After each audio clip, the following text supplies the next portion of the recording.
Oui, bonjour, bonjour à tout le monde. Voilà, alors je vais partager mon écran pour vous présenter quelques données macroéconomiques et sociales en matière de transport routier. Voilà, donc tout d'abord quelques informations sur le pavillon français.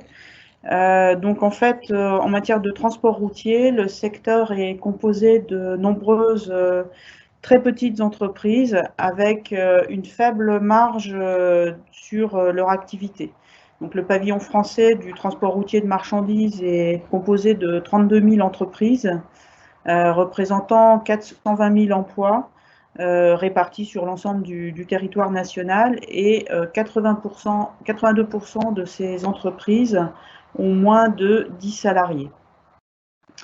En termes de chiffre d'affaires, on est sur un montant de l'ordre de 50 milliards d'euros de chiffre d'affaires et une marge de 1,1 milliard, donc ce qui fait une marge de l'ordre de un peu plus de 2%, ce qui est un montant très faible par rapport aux secteurs d'activité de l'économie française. Alors l'activité du pavillon français est essentiellement centrée sur le marché national. 88% des tonnages sont transportés dans un rayon de 300 km.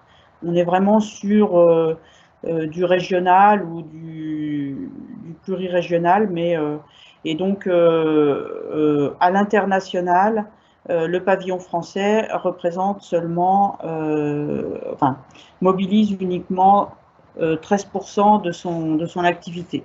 Ce chiffre a régulièrement diminué au cours de ces dernières années.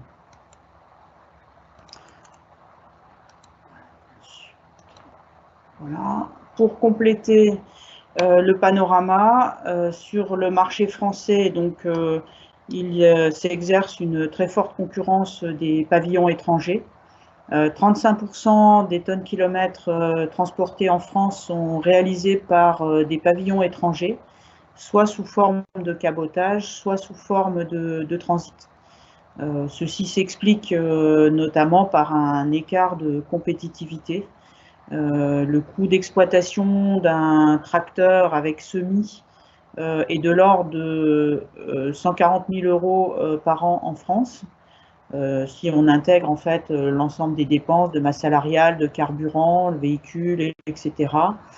Alors c'est un ordre de grandeur, c'est variable selon les pays, mais contre de l'ordre de 95 000 euros par an pour un pavillon de l'Europe de l'Est. La France fait partie des États membres qui sont les plus cabotés au niveau communautaire. Quelques indications complémentaires en matière de détachement. Donc, comme vous le voyez sur le tableau qui est projeté, qui représente en fait les attestations, les déclarations de détachement en matière de transport terrestre. Alors, ce n'est pas le seul transport routier, ça comprend également le fluvial et le ferroviaire, mais ces deux secteurs sont tout à fait négligeables en matière de détachement pour le transport terrestre. Donc, les chiffres qui sont présentés sont tout à fait représentatifs du secteur du transport routier. Vous constatez, si on met à part l'année 2020, qui est quand même atypique du fait de la crise sanitaire, une progression marquée des déclarations de détachement des entreprises concernées et des salariés concernés par ces déclarations sur le territoire français. Voilà quelques indications en matière de transport routier. Et donc, je vais ensuite laisser la parole à Madame Achard du CNR pour poursuivre la présentation sur le secteur.